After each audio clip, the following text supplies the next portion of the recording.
విశాఖ జిల్లాలో యువగలం పాదయాత్ర 225వ రోజు ఉత్సాహంగా సాగింది. తోటాడలో పాదయాత్ర ప్రారంభించిన టీడీపీ జాతీయ ప్రధాన కార్యదర్శి నారా లోకేష్ కు అడుగడుగున ప్రజలు నీరాజనాలు పలికారు. వైసీపీ నిరంకుశ పాలన నుంచి విముక్తి కల్పించాలని, 5 ఏళ్లుగా ఉన్న సమస్యలకు పరిష్కారం చూపించాలని నారా లోకేష్ కు వినతి పత్రాలు అందించారు. అలాగే పంచగ్రామాల ప్రజలతో ముఖాముఖి నిర్వహించిన నారా లోకేష్ వారి సమస్యలను అడిగి తెలుసుకున్నారు.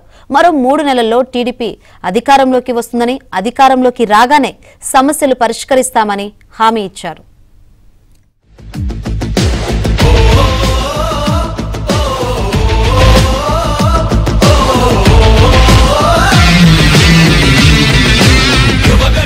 యువగళం పాదయాత్ర 225వ రోజు జోష్ గా సాగింది.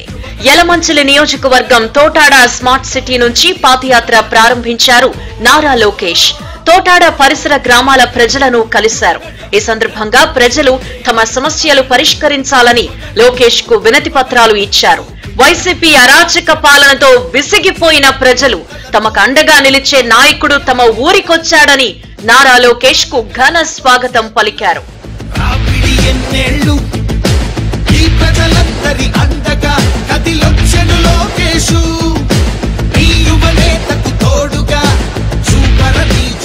తోటాడ పరిసర గ్రామాలకు అనకాపల్లి బైపాస్ దాటి వెళ్లాల్సి వస్తోందని స్థానికులు నారా లోకేష్ కు తెలిపారు. హైవేలో రోడ్డు ప్రమాదాలను నివారించేందుకు అండర్ పాస్ నిర్మించాలని కోరారు. దీనిపై స్పందించిన లోకేష్ స్థానికులకు భరోసా కల్పించారు.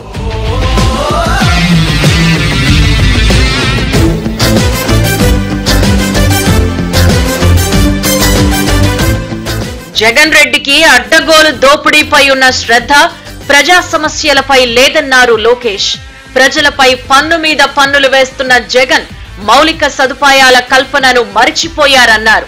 రాష్ట్ర వ్యాప్తంగా పాడైన రోడ్ల స్థానంలో కొత్త రోడ్లు నిర్మించి ప్రమాదాలను నివారిస్తామన్నారు. అదే మార్గంలో భూసురక్ష రాళ్లను చూపిస్తూ ఈ సర్వే రాళ్లే మీ అరాచక సర్కారుకు సమాధి రాళ్లు అంటూ తోటాడ దగ్గర సెల్ఫీ తీసుకున్నారు.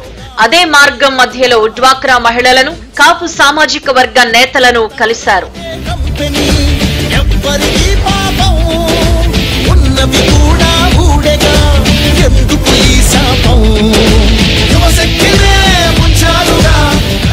పెందుర్తి అసెంబ్లీ నియోజకవర్గంలోకి ప్రవేశించిన నారా లోకేష్ కు మాజీ మంత్రి బండారు సత్యనారాయణమూర్తి ఘన స్వాగతం పలికారు. పరవాడ సంతబాయిలు వద్ద పంచగ్రామాల ప్రజలతో ముఖాముఖి కార్యక్రమం ఏర్పాటు చేసి వారి సమస్యలను, ఇబ్బందులను అడిగి తెలుసుకున్నారు. పంచగ్రామాల ప్రజలు పడుతున్న బాధలు తెలుసని, ఈ సమస్యపై పూర్తి అవగాహన ఉందని అన్నారు. 12,000 ఎకరాలు, 18,000 ఇళ్లకు సంబంధించిన సమస్యతో 1,00,000 మంది ప్రజలు ఇబ్బంది పడుతున్నారన్నారు. పిల్లల పెళ్లిళ్లు, చదువులు, వైద్యం, ఇతర అవసరాల కోసం ఆస్తులు అమ్ముకునే హక్కు లేకుండా పోయిందని, ఈ సమస్య పరిష్కారం కోసం కృషి చేసింది చంద్రబాబు గారేనన్నారు. ఆనాడు దేవాలయానికి సంబంధించిన భూమికి ఎకరానికి ఎకరం వేరే దగ్గర ఇస్తాం, 100 గజాల కన్నా తక్కువ ఉన్న వాళ్ళకి ఉచితంగా చేయొచ్చు, 100 నుంచి 200 గజాలకి మోడరేట్ గా ఒక అమౌంట్ అట్లా వేసి మనం జియో తీసుకొచ్చాం. కానీ ఇప్పుడు అధికారంలో ఉన్న పార్టీ నాయకులు, వాళ్ళ లీగల్ సెల్లో పనిచేస్తున్న నాయకులు ఆనాడు కోర్టుకెళ్లి మళ్ళీ జియో పైన స్టే తీసుకొస్తాం జరిగింది. పెద్దలు అన్నట్టు మొన్న జరిగిన ఎన్నికల్లో కానివ్వండి, లేదా మున్సిపల్ ఎన్నికల్లో మీరు పెద్ద మనసుతో తెలుగుదేశం పార్టీని మీరు ఆశీర్వదించారు. మీరు ఏదైతే ఆశయాలు పెట్టుకున్నారు తప్పనిసరిగా 3 నెలలు ఓపిక పట్టండి, మన ప్రభుత్వం వస్తుంది. 229 జియో తప్పనిసరిగా అమలు చేస్తామని ఈ సభాముఖంగా నేను హామీ ఇస్తున్నా. ఇక్కడ ఒక శాసనసభ్యుడు ఉన్నాడు, బిల్డప్ బాబాయ్. ఈ బిల్డప్ బాబాయ్ ఎన్నికల ముందర ఏం చెప్పాడు? ఇట్లా పరిష్కరిస్తానన్నాడు, అట్లా పరిష్కరిస్తానన్నాడు. బిల్డప్ బాబాయ్ని అడుగుతున్నా, ఏమైంది? గత 4 సంవత్సరాలు 9 నెలలుగా మీ ప్రభుత్వం పీకిందేంటి, పొడిచిందేంటి? ఇన్ని కమిటీలు వేశారు, మంత్రులు పెట్టారు, మంత్రులు వచ్చారు, మంత్రులు ఉద్యోగాలు కూడా పోయినాయి. కానీ సమస్య ఎక్కడ పరిష్కారం వల్ల? మీకు గాని మీ ముఖ్యమంత్రికి గాని చిత్తశుద్ధి ఉంటే ఎందుకు మీరు కేసులు విత్డ్రా చేసుకుని యుద్ధ ప్రాతిపదికంగా ఈ సమస్య పరిష్కరించారు? వాళ్ళ ఆలోచన ఒకటే, 229 జియో అమలు చేస్తే ఎక్కడ తెలుగుదేశం పార్టీ మొత్తం క్రెడిట్ వస్తుంది. జీవో 578 తీసుకొచ్చి రెగ్యులరైజ్ చేయాలని ప్రయత్నిస్తే వైఎస్ రాజశేఖర్ రెడ్డి డబ్బులు కట్టొద్దన్నారని గుర్తు చేశారు. తానొచ్చి ఉచితంగా రెగ్యులరైజ్ చేస్తానని వైఎస్ఆర్ చెప్పారని, కానీ అధికారంలోకి వచ్చిన తరువాత కమిటీ వేసి సమస్యను మరింత జటిలం చేశారన్నారు. వైసీపీ లీగల్ సెల్లో పనిచేసేవారు కోర్టుకు వెళ్లి జీవో 229 అమలు కాకుండా చేశారన్నారు. జగన్ పాదయాత్రలో హామీ ఇచ్చి మర్చిపోయాడని, బిల్డప్ బాబాయ్ అదీప్ రాజ్ ఎమ్మెల్యే అయిన వెంటనే సమస్య పరిష్కారం చేస్తానని చెప్పాడని, కానీ ఇప్పటి వరకు పరిష్కారం కాలేదన్నారు. కానీ ప్రజలందరూ దయచేసి ఆలోచించాల్సింది, ఉత్తరాంధ్రని అభివృద్ధి చేసిన చరిత్ర తెలుగుదేశం పార్టీది. ఈ పంచగ్రామాల సమస్య పరిష్కరించాలని అడుగులేసిన చరిత్ర తెలుగుదేశం పార్టీది. 3 నెలల్లోపుకి పెట్టండి, మన ప్రభుత్వం వస్తుంది. ఈ సమస్య శాశ్వతంగా పరిష్కరించే బాధ్యత వ్యక్తిగతంగా నేను తీసుకుంటానని ఈ సభాముఖంగా పంచగ్రామ ప్రజలకి నేను హామీ ఇస్తున్నా. కానీ మీ దగ్గర నుంచి ఒక రిటర్న్ గిఫ్ట్ కోరుతున్నా. కోరచ్చు కదా? కోరచ్చా? ఒక్క ఓటు కూడా వైకాపా పార్టీకి పడకూడదండి. పంచగ్రామాల్లో ఒక్క ఓటు కూడా వైకాపా పార్టీ పడకూడదు. వాళ్ళు వస్తే మీరే అడగండి, 229 జియో ఎందుకు మీరు అమలు చేయట్లా? బిల్డప్ బాబాయ్ కాకపోతే ఇంకో బాబాయ్ వస్తాడు. ఈ బాబాయ్ టైం అయిపోయింది, కొత్త బాబాయ్ని తీసుకొస్తాడు. ఆ బాబాయ్ని అడగండి. పోయినాడు ఎటుకో పోయినాడు, 229 జియో అమలు చేస్తా అన్నారు. మీరు ముందర అది అమలు చేసి మా గ్రామంలో అడుగు పెట్టండి, నిలదేయండి. పంచగ్రామాల సమస్య పరిష్కారం కోసం టీడీపీ కృషి చేస్తే వైసీపీ మాత్రం సమస్య పరిష్కారం కాకుండా అడ్డుకుంటోందన్నారు నారా లోకేష్. ప్రభుత్వం వచ్చిన వెంటనే ఈ సమస్యను శాశ్వతంగా పరిష్కరిస్తామన్నారు. జీవో 229 అమలు చేస్తామన్నారు. జగన్ కో జబ్బుందని, ఆ జబ్బుంటే ఉన్నది లేనట్టు లేనిదున్నట్టు చెబుతారని సెటైర్లు వేశారు నారా లోకేష్. ఈ జబ్బు వైసీపీలో అందరికీ సోకిందన్నారు. మైండ్ కూడా బ్లాక్ అవుతుందండి వీళ్ళు సొల్లు కవర్లకి. ఈ ముఖ్యమంత్రికి ఒక జబ్బు ఉందండి, గూగుల్లో కొట్టండి. అది ఆ జబ్బు పేరు మైథోమేనియా సిండ్రోమ్. గూగుల్లో కొట్టండి. నిజంగానే ఈ ముఖ్యమంత్రి చూస్తే నాకు అది అర్థమైంది. ఆ జబ్బు లక్షణాలు ఏంటో తెలుసా? ఉంది లేనట్టు లేనిది ఉన్నట్టు చెప్తాండి. ఉంది లేనట్టు లేనిది ఉన్నట్టు చెప్తాం. ఆయన ఒక్కడికి వచ్చినట్లేదు ఆ జబ్బు. ఫస్ట్ క్యాబినెట్ సభ్యులందరికీ వచ్చింది. తర్వాత వాళ్ళు కలుస్తారు కదా, రోజు మాడుకుంటారు.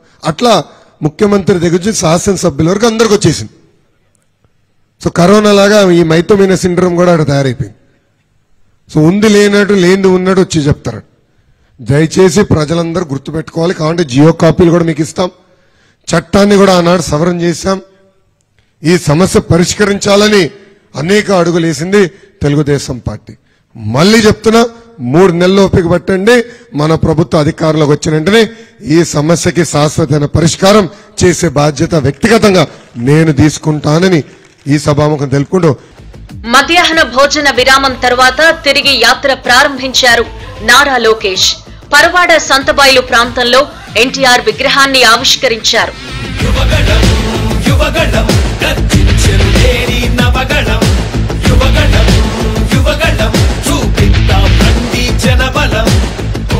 పరవాడ చేరుకోగానే పెద్ద సంఖ్యలో మహిళలు, ఉద్యోగులు, నిరుద్యోగులు లోకేష్ కు ఘన స్వాగతం పలికారు. వారు పడుతున్న ఇబ్బందులను వివరించారు. నారా లోకేష్ కు స్వాగతం పలికేందుకొచ్చిన వారితో పరవాడ జంక్షన్ జనసందోహంగా మారింది. ఇదే క్రమంలో అభివాదం చేసుకుంటూ వస్తున్న నారా లోకేష్ చేతికి స్వల్ప గాయమైంది.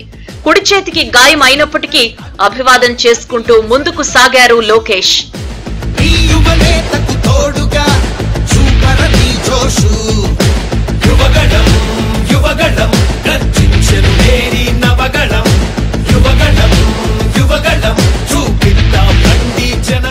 పెందుర్తి నియోజకవర్గం గొర్లవానిపాలెం జీజే కాలేజ్ వద్ద బోనంగి, లెమర్తి, తాడి, తానం గ్రామాల నిరుద్యోగ యువకులు యువనేత లోకేష్ ను కలిసి సంఘీభావం తెలిపారు.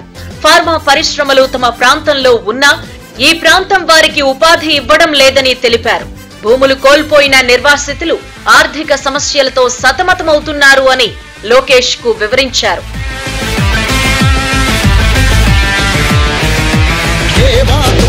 రత్నాలు ఏమైపోయాయి, ఆనాడిచ్చిన ఇచ్చిన హామీలు ఎక్కడ సమస్యలు చెప్పుకున్న నిరుద్యోగులకు నారా లోకేష్ భరోసా కల్పించారు. జగన్ పాలనలో యువత భవిష్యత్తు అగమ్యగోచరంగా మారిందని మండిపడ్డారు. జగన్ చేతగాని పాలనతో 28% నిరుద్యోగ రేటుతో ఏపీని దేశంలోనే నిరుద్యోగంలో నంబర్ 1 స్థానంలో నిలిపాడన్నారు. టీడీపీ అధికారంలోకి వచ్చాక నిరుద్యోగ యువతకు స్కిల్ డెవలప్ సెంటర్ల ద్వారా శిక్షణ ఇచ్చి ఉద్యోగాలు ఇస్తామన్నారు. ఉద్యోగాలు వచ్చే వరకు యువగళం నిధి కింద నెలకు 3,000 చొప్పున భృతి ఇస్తామన్నారు. ఈ రోజు హైదరాబాద్ ఇంత అభివృద్ధి చెందిందంటే దానికి కారణం తెలుగుదేశం పార్టీ. రాష్ట్ర విభజన తర్వాత ఆంధ్ర రాష్ట్రం ఇంత స్పీడ్ గా ముందరికి వెళ్ళిందంటే అది తెలుగుదేశం పార్టీ వల్లనే. ఇక్కడ ప్రజలందరూ కూడా దయచేసి ఒక విషయం ఆలోచించాలి. కులాలు, మతాలు, ప్రాంతాల మధ్యన చిచ్చు పెట్టి రాజకీయ లబ్ధి పొందాలని ఈ ప్రభుత్వం ప్రయత్నిస్తుంది. ఈ రోజుతో 4 సంవత్సరాలైంది 3 ముక్కల ఆట. అదేంటో తెలుసా? ఏంటది? 3 రాజధానులు, క్వార్టర్ బాటిల్ లాగా 3 క్యాపిటల్స్. నేను అడుగుతున్నా, మన ప్రాంతం ఏమైనా అభివృద్ధి చెందిందా? గత 4 సంవత్సరాలు 9 నెలలుగా ఈ ప్రభుత్వం ఉత్తరాంధ్రకి, విశాఖపట్నానికి ఒక్క పనికొచ్చే పరిశ్రమ తీసుకొచ్చిందా? ఒక్కరికైనా ఉద్యోగాలు కల్పించిందా? విచిత్రం ఏంటంటే కోడిగుడ్డు మంత్రి ఉన్నాడు, ఏకంగా ఆంధ్ర రాష్ట్ర పరువు తీశాడు ఆయన. అయ్యా, ఈ రేసు పరిశ్రమలు ఆంధ్ర రాష్ట్రానికి ఎప్పుడు వస్తాయంటే కోడి ముందలు వచ్చిందా, గుడ్డు ముందలు వచ్చిందా అని అడుగుతాడు. అరే నేను చేయలేనని చెప్పాయా, ఎందుకు మా పరువు అట్లు తీస్తావు? ఆ కోడిగుడ్డు మంత్రిని నేను అడిగిన, సూటిగా ప్రశ్నించా, అసలు మీరు ఎన్ని ఉద్యోగాలు కల్పించారు, మీ వల్ల ఎన్ని ఉద్యోగాలు పోయిందో చర్చకు మీరు సిద్ధమా? నేను సిద్ధమని ఛాలెంజ్ కూడా ఇస్తున్నా. ఇంకా సౌండ్ రాలా అక్కడి నుంచి, మీ దగ్గర నుంచి కాదు, అక్కడి నుంచి రాలా. కోడిగుడ్డు నుంచి సౌండ్ రాలా. కోడిగుడ్డు కూడా మార్చేస్తున్నారంట కదా, అది కూడా. దాని గురించి కూడా ఒకసారి ఒక విషయం చెప్పాలా. ఇప్పుడు మన ఇంట్లో చెత్త ఉంటుందండి, ఆ చెత్త ఎత్తి పక్కనోడు ఇంటి ముందలేస్తే అది బంగారం అవ్వదు కదా. అలాంటిది వీళ్ళు చెత్తలో ఎందుకు పనికిరానోళ్ళని ముఖ్యమంత్రి తేల్చితే వేరే నియోజకవర్గం వెళ్తే వీళ్ళు బంగారం ఎట్లవుతారండి? కోడిగుడ్డు పరిస్థితి అదే, బిల్డప్ బాబాయ్ పరిస్థితి అదే. స్టీల్ ప్లాంట్ గేటు వద్దకు చేరుకుని గాజువాక నియోజకవర్గంలోకి నారా లోకేష్ ప్రవేశించారు. కొంతమంది స్టీల్ ప్లాంట్ కార్మికులు ఆయనను కలిసి వినతి పత్రం ఇచ్చారు. అనంతరం స్టీల్ ప్లాంట్ సెక్టార్ లో ఉన్న ప్రజలతో మాట్లాడుకుంటూ సిడబ్ల్యూసీ విడిది కేంద్రం వద్దకు చేరుకుని రాత్రికి బస చేశారు.